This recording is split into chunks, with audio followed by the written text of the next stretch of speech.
Bwana Yesu asifiwe. Amen. Habari za leo bwana? Salama, unaendeleaje mtumishi wa Mungu? Mungu mwema anatusaidia. Tuna siku kadhaa, miezi, sijui ni mwaka. Sio mwaka ni miaka bwana. Hatujaonana. Imepita miaka mingi, lakini Mungu ni mwema, ametusaidia tena tumeonana. Amen, amen. Kabisa. Mnaendeleaje kama hapa? Kama tunaendelea vizuri. Dar es Salaam mnaendeleaje? Bwana ni mwema. Kabisa.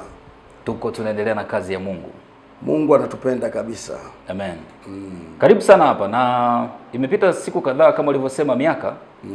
Na kuna watu ambao pengine watakuwa wana kumbukumbu na wewe. Lakini familia inazidi kuongezeka kwetu kwenye channel ya Davista Mata Media, kwa maana wako watu wapya ambao kwa mara ya kwanza wengine wanakutazama. Ni vema ukajitambulisha pia. Ni sahihi. Kwa watu wachache wasiokufahamu. Kabisa. Na naamini ni wengi sana kwa kizazi hiki tulicho nacho. Amen.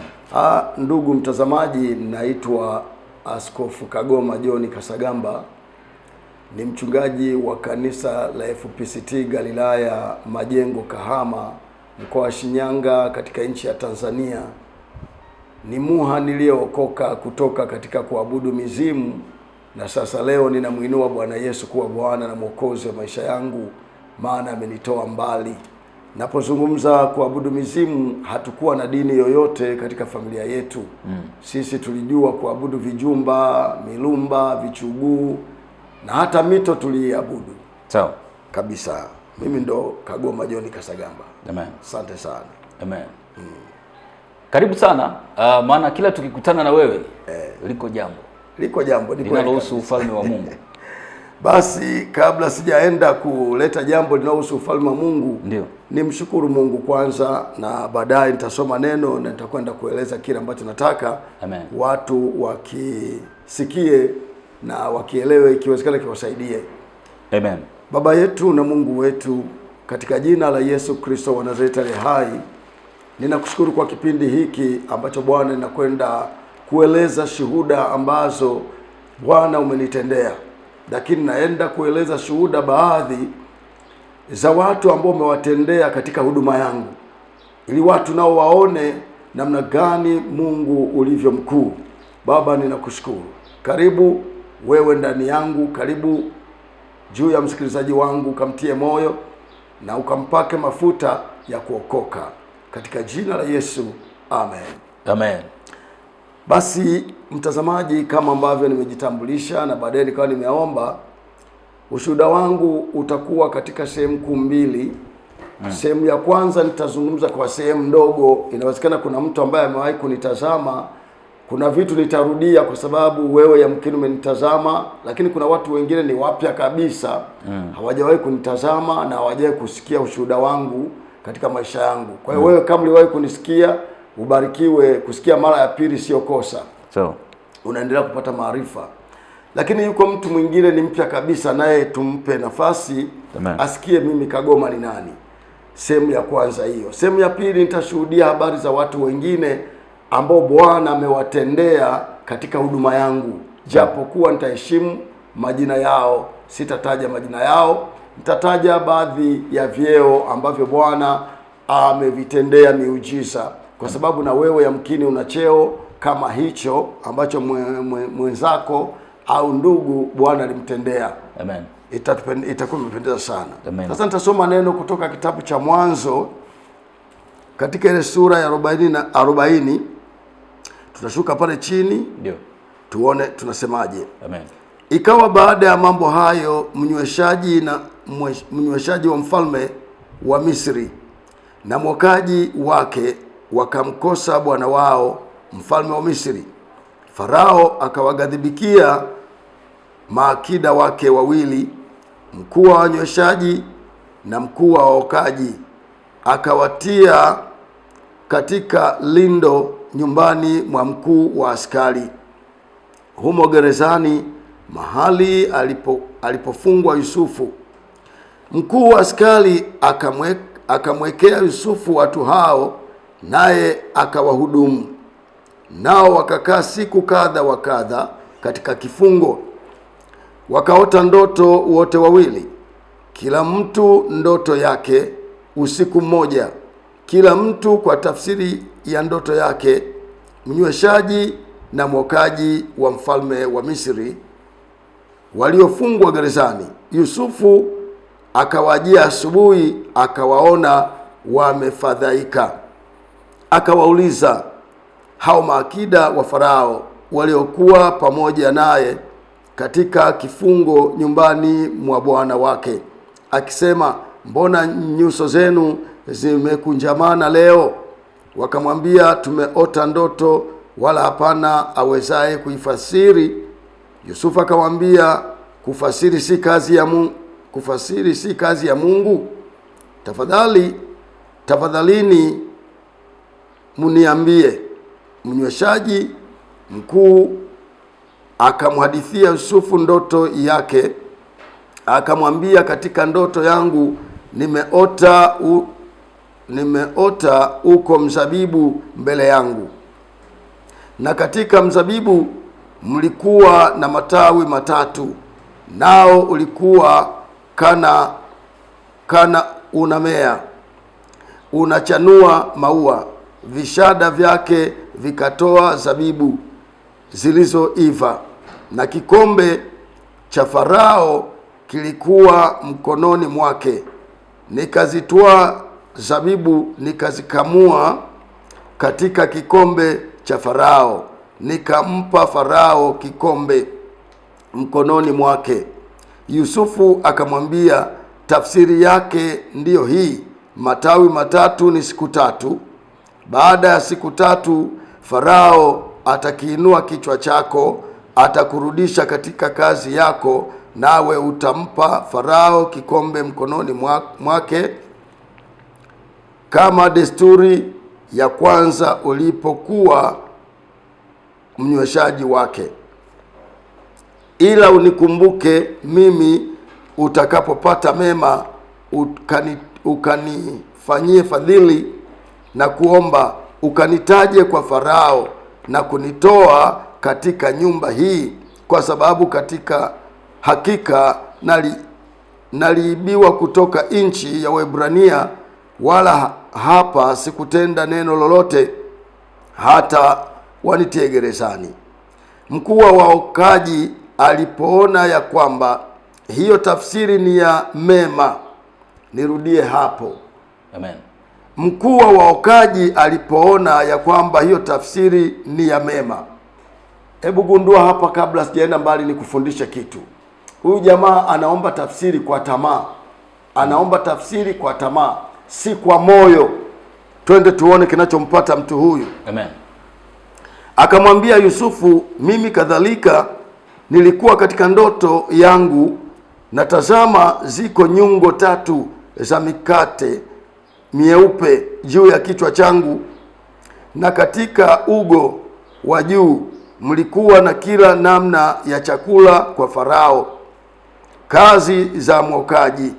Ndege wakavila katika ugo juu ya kichwa changu, katika ungo juu ya kichwa changu. Yusufu akajibu akasema, tafsiri yake ndiyo hii, nyungo tatu ni siku tatu. Baada ya siku tatu Farao atakiinua na kukuondolea kichwa chako na kukutundika juu ya mti, na ndege watakula nyama yako. Mungu atusaidie. Amen. Nimesema siku ya leo nitashuhudia kwa sehemu maisha yangu mpaka nampokea Yesu, na mambo kadhaa ambayo nimepita nikiyaona. Amen. Lakini sehemu ya pili nitazungumza juu ya faida ya ndoto na hasara ya ndoto. Amen. Niombe unisikilize sasa, usiende sehemu nyingine wala usikate tamaa. Kama ambavyo nimekwambia, mimi naitwa Kagoma John Kasagamba. Majina haya kwa sehemu kubwa yanapatikana magharibi mwa Tanzania, mkoa wa Kigoma. Natokea mkoa wa Kigoma katika wilaya mpya ya Kakonko, kijiji au tarafa ya Kasanda, kijiji kata ya Kasanda na kijiji cha Kasanda. Nimezaliwa hapo, nimesomea hapo. Watu wa Kigoma watapata taarifa hiyo na wataelewa mimi ni nani. Basi katika habari yangu mimi, kama nilivyoanza kutangulia nikasema, tumekuwa tukiabudu mizimu. Babu yangu Kasagamba alikuwa mwabudu mizimu, na hasa alitamani mimi nipate kurithi mikoba yake. Akaanza kunifundisha mambo ya kimizimu. Wakati anafanya mambo ya kimizimu, matambiko na nini, tulienda naye. Niliona anavyofanya, niliona anavyoshughulika, na nikafika mahali nikawa navutika, na mimi nikaanza kuwa nafanya kwa sehemu. Sawa. Sasa katika kazi zile, kabla sijaelewa mambo mengi, nikakutana na watu wawili. Wakati huo ninasoma, kama sikosei, ni darasa la 5 au la 4, ndio mwaka 1978. Hawa watu wakanishuhudia habari za mtu mmoja aitwaye Yesu Kristo. Hizi habari nikazikubali na kuokoka. Sawa. Sasa nirudi nyuma, kabla sijaokoka, tuliishi katika mfumo wa waganga kienyeji. Mimi nilichanjwa chale za kwenye ulimi, chale za huku nyuma shingoni, chale za hapa kwenye uso, kwenye kipaji cha uso. Tulichanjwa chale za kwenye mikono huku nyuma ya viganja. Lakini tulichanjwa chale maeneo ya nyuma kwenye kiuno. Tulichanjwa chale kwenye miguu. Tuliishi kwenye mfumo wa waganga. Tuliishi kwenye maisha ya vitisho. Unaishi maisha ya uoga. Yaani watu ukisikia bundi analia unaenda kwa mganga kienyeji. Ukisikia paka wanalia unaenda kwa mganga kienyeji. Hayo ndio maisha tulioishi. Maisha yale mimi sikuyapenda. Lakini katika maisha yale niligundua kitu kimoja cha ajabu sana. Tuliwahi kwenda kupiga ramli. Baba yangu alikuwa nasafiri kwenda Geita. Sawa. Tulipopiga ramli, babu akaniambia kuna kule kwetu kwa watu wa Kigoma ikimonomono. Zile mbegu za kimonomono tukazichukua kwenda kuchukua magome ya migomba, tukaenda tukachimba mashimo, tukatengeneza udongo, tukapanga zile mbegu. Babu akanena maneno anayojua yeye ya kiganga. Akaniambia, Kagoma mjukuu wangu, tutakapokuja tukakuta mbegu hizi moja imejifukia, safari ya baba yako ni ya kifo. Tutakapokuta mbegu moja imekata njia, tulizinyosha vizuri, tukazipanga vizuri, tujue safari ya baba yako ni mbaya. Utabiri huo wa giza ramli hiyo, sio wapiga ramli ndio hao. Ramli inapigwa kwa mambo mengi. Sawa. Wengine wanamwaga mbegu chini, wanazihesabu, wanaziangalia. Kwa hiyo babu kapiga ramli mbele yangu ya kutumia mbegu za mti huo. Sasa wakati huo anafanya hivyo, mbegu zote alizipanga vizuri. Sasa tumefanya kazi hiyo usiku. Akaniambia tunatakiwa saa 11 kabla watu hawajaanza kuinuka kwenda, sisi tuamke kwenda kuangalia ramli yetu kama imekaa vizuri. Tukaenda kuiangalia ramli, tukakuta mbegu moja imejifukia. Akaniambia, baba yako akienda hatarudi. Nikamwambia, babu, kwa mbegu hii tukufanya hivi baba atakufa? Akaniambia ndio, atakufa. Tukafanya mbinu ya asubuhi kwenda kumnyang'anya begi, tukakataa safari yake asiende. Baadaye tudanganya, akamchukua mdogo wake, naye ni marehemu sasa hivi, anaitwa Mahelu. Akamchukua akamwambia, twende wote bwana kwa baba, tumwambie tunaenda wawili, kwani wawili tutakufa? Haiwezekani. Huo ndio uongo uliotumika tu. Akaja akatudanganya, akamwambia babu akaniambia wamesema wanaenda na mdogo wake, tuache waende. Nataka nikuthibitishie mtazamaji wangu, hivi vitu vya ramli vinasema ukweli, hata kama sio mali ya Mungu vyenyewe. Huyu baba alipoondoka, mpaka leo ninapokuambia baba hajaonekana. Mpaka leo hii nazungumza, hajawahi kuonekana. Toka 1977. Na walipoondoka na mdogo wake wakafika Geita pale mjini, alimkabidhi begi mdogo wake, nenda kwa binamu yetu anaitwa Jumanne Mayengo, uambie wapike chakula, ninakuja tule chakula. Ndio. Mimi nasikia kichwa kinaniuma, niende kwa Dr. Kazoya. Huyu baba kaondoka kwenda kwa Kazoya. Chakula kimepikwa, wanamsubiri haji. Wakalazimika kuondoka kwenda tena stendi kuangalia, hakuna. Hospitali hakufika. Mpaka leo napozungumza hakuna anayejua kaburi la baba yangu. Basi mambo mengine yanayohusu mimi kwa habari ya mizimu ni mengi. Nimekuwa mlevi, nimefanya mambo ya ajabu, lakini nije sasa kwenye sura ambayo ilinipeleka kwenye wokovu. Amina. Mwaka 78 ndio nikawa nimempokea Yesu kuwa Bwana na Mwokozi wa maisha yangu. Nikawa mwimbaji wa kwaya, nimetumikia kwaya. Baadaye 81 nimemaliza darasa la 7 mwaka 80. Sijui kwa namna gani nilirudi duniani, nikawa mlevi wa pombe. Ulirudi nyuma? Kule nikarudi nyuma, nikawa mlevi, nikawa mwizi, nikawa malaya, nikafanya tabia za ajabu. Ukumbuke mimi nilikuwa mwimbaji wa kwaya. Sawa. Kanisa hili la FPCT pale Kasanda. Sawa. Lakini sasa imetokea sasa nimerudi nyuma, na wakati huo aliyekuwa naoa kama ananisikia ni bwana mmoja tu Akankorokee, napenda kumtaja hata kwenye mahubiri yangu. Sawa. Alikuwa rafiki yangu sana wakati tunasoma shule, alikuwa bodyguard wangu. Sawa. Nilikuwa napenda kununua mahindi nampa, nikichukua vitu nyumbani namletea ili nisipigwe shuleni. Yeye alikuwa ni bonge la mtu. Sawa. Ananipigania. Lakini huyo ndiye akaniambia, bwana ninaoa sasa, turudi uje ucheze. Mimi nilikuwa nilikuwa mwenyekiti wa utamaduni shuleni. Sawa. Nilikuwa naweza kucheza kiasi kwamba nitakunyang'anya watu kwa sababu ya maigizo yangu niliyokuwa nayo. Sawa. Baada ya hapo kilichoendelea sasa, nimerudi nyuma, huko ndiko kutana na mambo ya ajabu. Sawa. Nilifanya mambo ya shetani ya aina zote. Mimi nimekuwa mwizi wa mbuzi, nimekuwa mwizi wa kuku, nimefanya vituko vya ajabu kwa kipindi cha miaka 9 tu. Nimekuwa mbakaji, tabia zangu zikawa mbaya mpaka kanisa hawakutamani kuniona. Hivi napozungumza hivi leo, pamoja kwamba mimi ni askofu, nikienda kijijini kwetu na hata juzi nilikuwa huko, watu wanauliza, Kagoma, wewe tunasikia ni askofu. Kweli wewe ni askofu? Sawa. Nawaambia kama mlivyosikia, tuamini bwana, ulitishia kijiji. Kijiji kilikuwa kutazama kinaogopa. Na mlivyokuwa mwizi. Nilifika mahali nikaitwa kwa mimi niwahi kuwa jambazi, lakini mimi sikuwahi kuwa jambazi. Mimi nilikuwa mwizi tu. Sawa. Ujambazi ni kukaba watu. Sikufika kiwango cha kukaba watu. Wizi ulikuwa unatokeaje? Wizi nilikuwa naweza kuiba, kwa mfano ukifunga mbuzi mapolini. Mimi naweza kwenda kufungua mbuzi, nikaenda nikamchinja, na sikuwa nafanya peke yangu, tulikuwa ni kundi. Sawa. Tutakwenda kumla, faida ni kumla tu. Tunakula. Tunakula nyama. Sio kwenda kuuza. Hakuna kuuza. Vitu ambavyo nilikuwa naiba kwenda kuuza ilikuwa ni mihogo na mahindi. Sawa. Ninaweza kwenda kuvuna shamba lako lote na watu wangu tukamaliza, tukaenda tukauza Burundi. Sawa. Unaona? Lakini kuku nilikuwa nakwenda na mwenzangu, tukishalewa pombe, ninamwambia nenda kamsemeshe muuzaji. Mimi na mbinu za kuiba kuku. Yaani mimi naweza nikamchukua kuku, wewe umekaa hapa na kuku simsikia nalia. Hakuna. Ulikuwa unamchukuaje? Nina uwezo, hizi mbinu wasizitumie watu wengine. Nina uwezo kuchuchumaa pale kuku alipo. Ninapochuchumaa pale kuku alipo, kuku anapenda kulala, anajikunja. Sawa. Anashusha shingo. Kwa mimi napeleka mkono pale shingoni, namfanya hivi. Nakuwa kama nampangusa. Anahisi uzuri. Anapohisi uzuri, yule kuku namsogelea na kiwiko.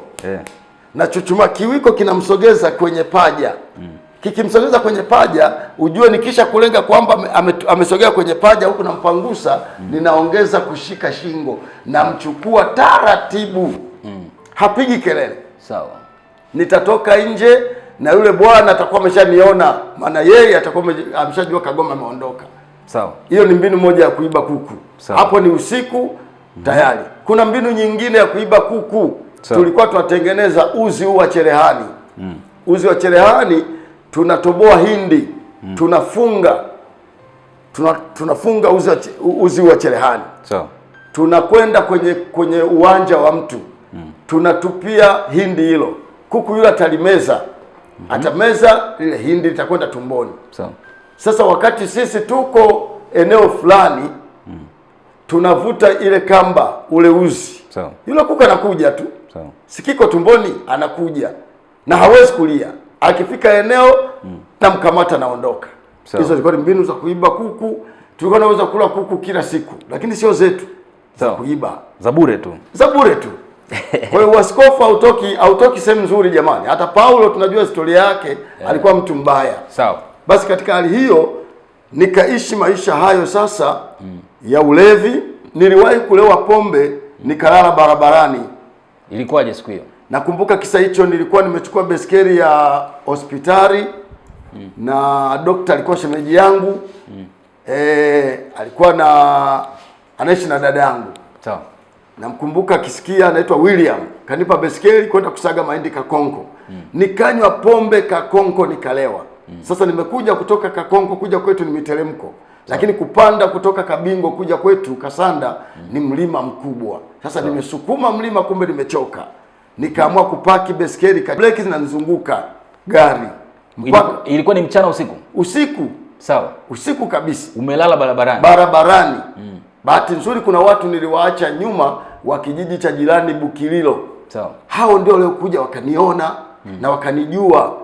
Walinichukua wakanipakia kwenye beskeli yangu. Mmoja yuko mbebeba akasukuma beskeli yangu, mwingine akasukuma ya kwake. Na debe moja ya unga nimefunga pale. Wakanipeleka mpaka nyumbani. Nakumbuka mama lilia sana. Sawa. Nakumbuka mama lilia sana. Sikuacha pombe. Wakati nakunywa pombe, nafuta sigara, nafuta bangi, unaona. Vitu vyote viko kwangu. Mungu akanisaidia nikaendelea. Hivi kwa mfano matukio ya ubakaji ilikuwa inatokeaje? Matukio ya ubakaji yalikuwa tokea kwenye mazingira kama haya. Nilikuwa na klabu ya gongo. Nauza gongo. Sasa nikimwona mama amelewa, mtengenezaji na muuzaji. Mtengenezaji na muuzaji mimi mwenyewe. Ulikuwa unapika vizuri? Napika gongo kabisa. Ili ninywe gongo mimi mpaka niweke kidole, niende kwenye moto, nione inawaka moto. Ndio gongo nilikuwa nakunywa. Niliwahi kuugua mapafu mimi. Nikawa na hema, nasikia kanafanya yani mapafu yanaunguruma hivyo. Yesu ni daktari. Amen. Ameniponya kabisa. Sasa wakati anaendelea mambo hayo, ubakaji unaanzia hapo. Nikimwona amelewa, huyo ndiye tunafanya kama tunamshindikiza kwenda nyumbani. Sawa. Tukikuta kuna kapoli eneo, na ubakaji mara nyingi haufanyi peke yako. Sawa. Tulikuwa 3 4. Sawa. Ndipo tulikuwa tuanza kubaka hao wanawake. Ana umri gani? Ni mzee, ni kijeni, ni umri gani? Hatujali. Maana hata sisi ni walevi. Ubakaji wa kwanza ni huo. Ubakaji wa pili tulikuwa tunafanya kumtongoza msichana. Sasa anakataa, mnaendelea kutembea. Sasa vijijini kwetu huko hamwezi kuvuka mtaa wa kwanza wa pili, mjafika polini. Sawa. Unalazimika kumkaba kwa nguvu. Kama unamweza utafanikiwa kufanya hiyo kazi. Lakini huwa ni ngumu, wasichana nao wana nguvu. Sawa. Kwa hiyo ili mtimize kubaka lazima mwe wawili. Sawa. Ni mara chache mmoja kumshinda msichana mmoja. Hayo mambo tuliyafanya. Ni wakati dhalimu kweli kweli. Tulikutana na shida kweli kweli. Mungu atusaidie sana. Wakati tunafanya mambo hayo, hatukutamani kufanya mambo hayo, lakini ilitokea tukafanya mambo hayo. Lakini tunaomba Mungu atusaidie, na kwa kuwa Mungu ni Mungu wa huruma na ni Mungu wa kusamehe, Mungu ni mwema na amina amekwisha kutusamehe. Nachotamani kukujulisha ndugu unayenisikiliza, unayenitazama, si vizuri kabisa kufanya shughuli ya ubakaji, kufanya shughuli ya kutenda dhambi wakati wewe unatambua. Maana tuseme wakati tunafanya ubakaji, wakati tunaiba vitu, mashamba ya watu, mbuzi za watu, kuku za watu, si kweli kwamba dhamiri zetu hazikuwa zinasema. Dhamiri ni hakimu wa kweli.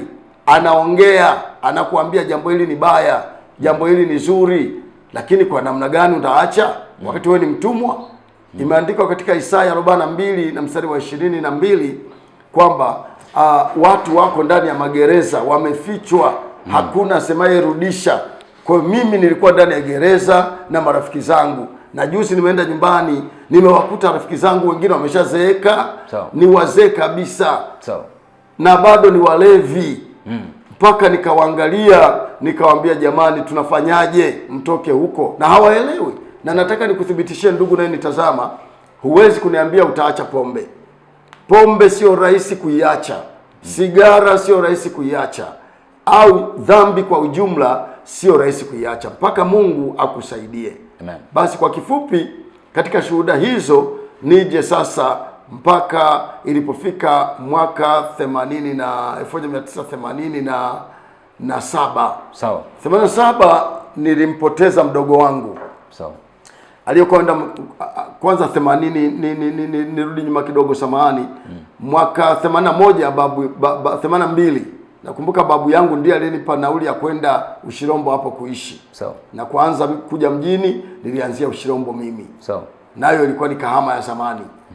Sasa wakati huo nimeishia hapo Ushirombo, matukio ya hapo muda usingetosha, labda kipindi cha baadaye tutakuja tuyalete. Nayo ni mabaya. Lakini nikiwa Ushirombo hapo, kaka yangu alianza kufuatilia mafao ya baba yetu. Baba yetu alikuwa ni dokta. Sawa. Lakini alipofuatilia mafao Dar es Salaam, benki ya Azikiwe kule mtaa wa Azikiwe, kuna benki moja pale. Kakaangu alivyoondoka alipata ajali, alipinduka na gari Kasulu, sehemu moja tu Mgombe. Watu wa Mgombe watakaosikiliza hii watakumbuka kuna ajali ya mwaka 82 kama sikosei 83. Ilikuwa lori moja kauma.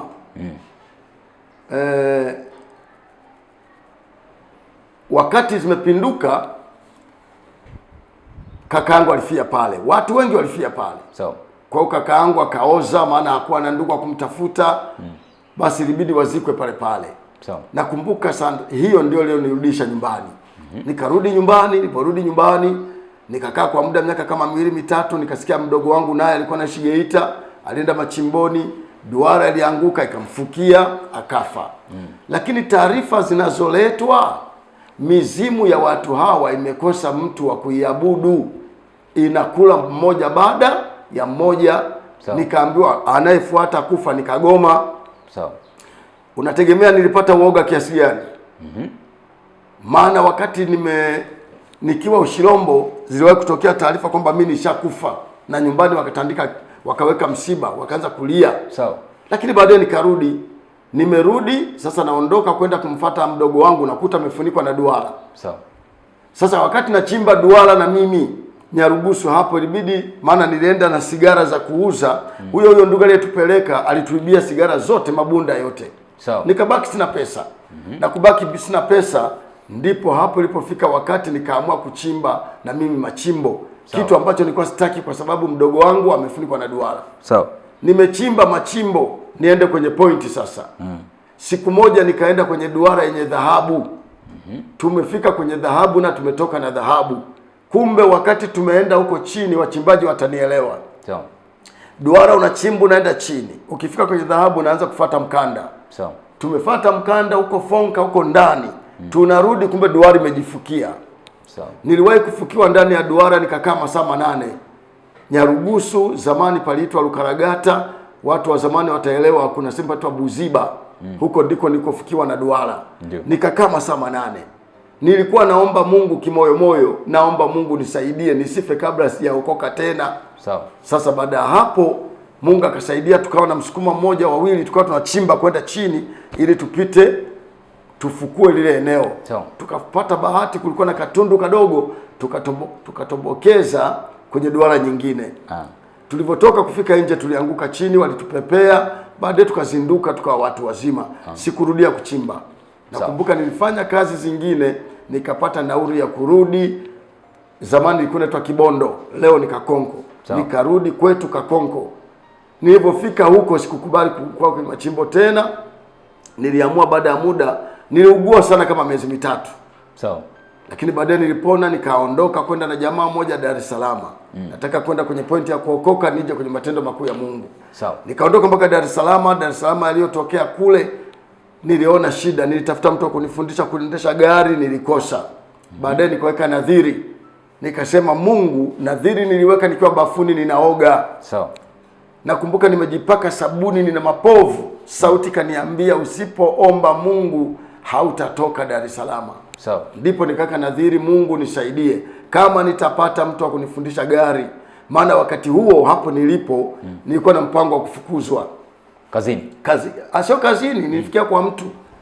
Tulienda wawili tukafika kwa kaka mtu ambaye mwenyeji wako. Na mimi namta ni kaka yangu katika undugu. Lakini kumbuka mimi navuta sigara. Sasa akamwambia mke wake, Kagoma tumfukuze kwa sababu naonekana ni mvuta bange huyu. Macho yake mekundu mno. Atanifanya kama bwana mmoja anaitwa Kakende. Aliwahi kuiba matairi nikafungwa mimi. Huyu tumfukuze. Sasa kuna kitu kinaitwa unyenyekevu. Nilipoingia pale, siraha yangu kubwa ilikuwa ni unyenyekevu. Yule mama nilimsaidia kazi sasa nyumbani. Nilichota maji mimi, na maji ya Dar es Salaam miaka 80 yalikuwa ni magumu. Tulikuwa tunaishi Mtoni Mtongani. Kwenye mabonde yale. Kando ya bahari. Mbagara unaiona kwa juu. Sisi mabondeni pale Mtoni Mtongani. Ukifika pale lelini unakata kanjia kakushoto, ndio nilikuwa nakaa huko. Sasa wakati huo nikamwambia Mungu, ninakusii kama nitajua kuendesha gari nifundishwe na mtu, nikate leseni basi. hata kama nitakuwa nimejua gari nisipate kazi mpaka niokoke. Na kushauri mtumishi wa Mungu, kama umeona kuokoka imekushinda, weka nadhiri mbele za Mungu, itakuwa rahisi. Sawa. Nakwambia baada ya kuweka ile nadhiri, yule mdogo mtu walimfukuza. Maana yeye aliishi kibabe, aliishi niko kwa kaka yangu. Mimi nikaishi kitumwa. Na ukitaka kufanikiwa mambo, watumikie makafiri upate mradi wako. Sawa. Nilijifanya mtumwa. Baadaye yule ndugu alipata gari, akaanza kunifundisha. Nikaongea na mke wake sasa. Nia yangu ni nini? Baadaye mke akanitaja vizuri kwa mume wake. Sawa. Akamwambia mume wake, kijana huyu Kagoma, unasema ni mvuta bange. Anatusaidia kazi za nyumbani. Ndiye anaenda sokoni, kama ni mashineni anaenda yeye, kazi zote anafanya yeye. Ndio. Basi baadaye yule mwanamke akanipenda, akaanza kunifundisha gari. Alikuwa ni mfanyakazi wa jiji. Ni dereva wa jiji. Sawa. Baada ya muda alinyang'anywa gari. Amenifundisha mara moja tu. Akanyang'anywa gari. Uone mikosi ilivyokuwa mikubwa. Ndio. Baada ya hapo akanipeleka kuwa nauza nyama Kurasini, alikuwa na bucha. Nikaanza kuwa naweka shilingi 100 ndio kwa mshahara wangu. Sawa. Basi nachukua sigara zilikuwa nauza shilingi 5 sigara moja. Kwa hiyo nachukua kama sigara za shilingi 20 na bakiza shilingi 80 natunza. Ikifika shilingi 1000 naenda Mtoni Mtongani, pale kulikuwa na madereva wa taksi pale.